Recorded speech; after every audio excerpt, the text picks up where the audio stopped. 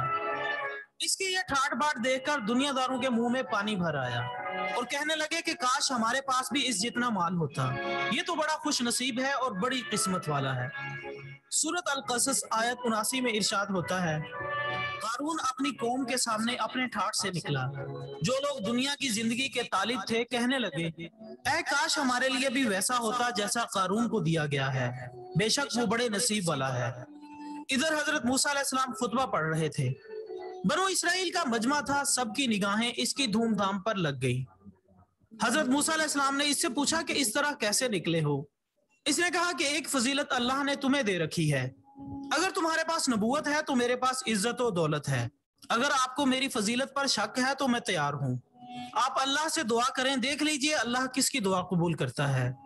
حضرت موسیٰ علیہ السلام اس بات پر آمادہ ہو گئے اور فرمایا، آپ پہلے دعا کرو گے یا میں کروں؟ قارون نے کہا کہ میں کروں گا۔ سو قارون نے دعا مانگی لیکن قبول نہ ہوئی۔ حضرت موسیٰ علیہ السلام نے اللہ تعالیٰ سے دعا کی کہ یا اللہ زمین کو حکم کر میں جو کہوں وہ مان لے۔ اللہ تعالیٰ نے آپ علیہ السلام کی دعا قبول فرمائی اور وہی آئی کہ میں نے زمین کو تیری اطاعت کا حکم دے دیا ہے۔ حضرت موسیٰ علیہ السلام نے یہ سن کر زمین سے فرمایا، اے زمین اسے اور اس کے لوگوں کو پکڑ لے۔ وہیں یہ لوگ اپنے قدموں تک زمین میں دھنس گئے اور پھر کندھوں تک۔ پھر فرمایا کہ اس کے خزانے اور اس کے مال بھی یہیں لے آؤ۔ اسی وقت قارون کے تمام خزانے بھی سمٹ کر آ گئے۔ آپ نے اپنے ہاتھوں سے اشارہ کیا اور قارون اپنے تمام خزانوں سمیت زمین میں دھنسا دیا گیا اور زمین پھر سے ویسی ہو گئی جیسی پہلے تھی۔ ناظرین اکرام، دنیا کی ہر چیز سراسر خدا کی عطا کردہ ہے۔ ہماری ابدی زندگی میں وہی کچھ ہمارے کام آئے گا جو کچھ ہم اللہ کی راہ میں خرچ کر کے اپنے اعمال کے طور پر اپنے ساتھ لے جائیں گے۔ یہ اللہ کا ہم پر احسان ہے کہ اس نے ہمیں اس قدر مال و دولت سے نوازا ہے۔ وہ اپنی صفات کا عکس اپنے بندوں میں دیکھنا چاہتا ہے اور انہی لوگوں کو پسند کرتا ہے جو اس کے بندوں کے معاملے میں اسی طرح محسن ہو کر زندگی بسر کریں۔ بقول شاعر، کرو مہربانی تم اہل زمین پر، خدا مہربان ہوگا عرش بری پر۔ خواتین و حضرات، اس شعر کے ساتھ آج کی ویڈیو کا اختتام ہوتا ہے۔ ویڈیو پسند آنے کی صورت میں اسے لائک کر کے ہماری حوصلہ افزائی کریں اور اسے اپنے دوسرے دوستوں کے ساتھ بھی ضرور شیئر کریں۔ ہم کل انشاءاللہ دوبارہ حاضر ہوں گے ایک نئی ویڈیو کے ساتھ، تب تک کے لیے اجازت دیجیے گا۔ اپنا دوستوں، رشتہ داروں اور گرد و نواح کے تمام لوگوں کا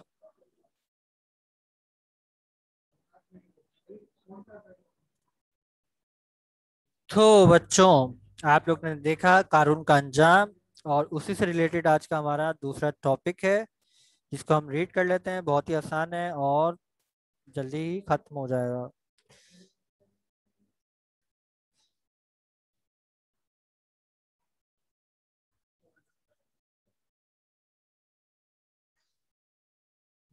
تکبر اور خود پسندی۔ تکبر کبر سے، صحیح ہے، کاف بے رے، جس کے معنی یعنی تکبر یہ ہے کہ انسان اپنے آپ کو بڑا یا اعلیٰ سمجھے اور دوسروں کو چھوٹا یا حقیر سمجھے۔ تکبر میں انسان دگنا انجام دیتا ہے، سوری، تکبر میں انسان دو گنا انجام دیتا ہے، ایک طرف تو اپنے آپ کو برتر قرار دیتا ہے، دوسری طرف دیگر انسانوں کو حقیر یا پست سمجھتا ہے۔ خود پسندی بھی، ایک منٹ، خود پسندی بھی ایک طرح کا تکبر ہے۔ اچھا، تکبر اور خود پسندی میں فرق ہے کہ تکبر یعنی میں اپنے آپ کو بڑا سمجھ رہا ہوں، اکڑ کے چلنا ہے، یہ وہ صحیح ہے۔ خود پسندی میں میں بڑا تو نہیں چل رہا، میں کسی سے مقابلہ نہیں کر رہا، لیکن میں بس جو مجھے چیز پسند ہے نا وہ یعنی ضد کرنا، مجھے ایک چیز چاہیے تو بس چاہیے، یہ خود پسندی۔ جو میں نے کہہ دیا ہے وہی ہوگا، اس کو کہتے ہیں خود پسندی، صحیح۔ باقی وہ چاہے وہ کسی کو بری لگ رہی ہو بات، چاہے وہ کسی کو اچھی لگ رہی ہو، لیکن میرے لیے مجھے اچھی لگ رہی ہے اس لیے ایسا ہونا چاہیے، تو یہ ضد، صحیح ہے۔ آج میں نورس کا شربت پیوں گا تو پیوں گا، مجھے نہیں پتا، آج لسی بنے گی تو بنے گی افطار میں ورنہ تو مسئلہ ہو جائے گا، اس کو کہتے ہیں خود پسندی، صحیح ہے۔ خود پسندی بھی ایک طرح کا تکبر ہے، لیکن اس میں انسان کسی اور سے اپنا مقابلہ نہیں کرتا بلکہ خود اپنے آپ کو بہت اچھا سمجھتا ہے۔ حقیقت یہ ہے کہ انسان کے اندر ایسی کوئی بات نہیں جس کی وجہ سے وہ خود کو بڑا قرار دے۔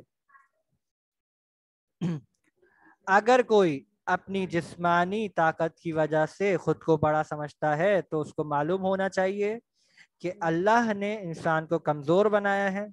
ایک معمولی مچھر کے کاٹنے سے انسان بیمار ہو جاتا ہے اور بعض اوقات مر جاتا ہے۔ اگر مال و دولت کی وجہ سے تکبر کرتا ہے تو یہ دیکھنا چاہیے کہ قارون جیسا مال و دولت والا انسان کس برے انجام سے دوچار ہوا۔ اگر اقتدار اور اختیار کی وجہ سے تکبر میں مبتلا ہوتا ہے تو اسے فرعون اور یزید جیسوں کے انجام کو اپنے سامنے رکھنا چاہیے۔ الغرض انسان اگر اپنی کمزوریوں پر نگاہ رکھے تو ہرگز تکبر کا شکار نہیں ہوگا۔ قرآن کریم کا مطالعہ ہمیں بتاتا ہے کہ اللہ تکبر کرنے والوں کو پسند نہیں کرتا۔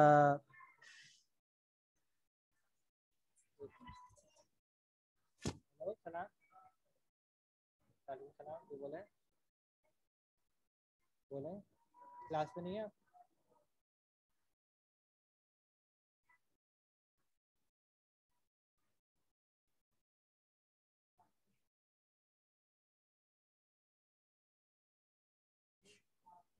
نہیں وہ ایک پیج کا لکھنا ہے، ابھی کلاس ہو رہی ہے، کلاس کے بعد بات کر لیں گے، صحیح ہے۔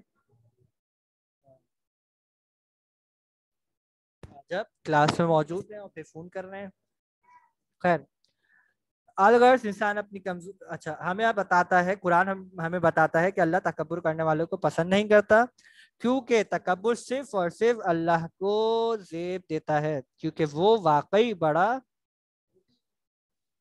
ہے، لہٰذا اسے خود کو بڑا سمجھنے کا حق ہے۔ کبھی انسان زبان سے تکبر کا اظہار نہیں کرتا لیکن اپنے عمل سے تکبر کا اظہار کرتا ہے، مثلاً اپنی دولت کی نمائش کرتا ہے یا تقریبات میں فضول خرچی کرتا ہے۔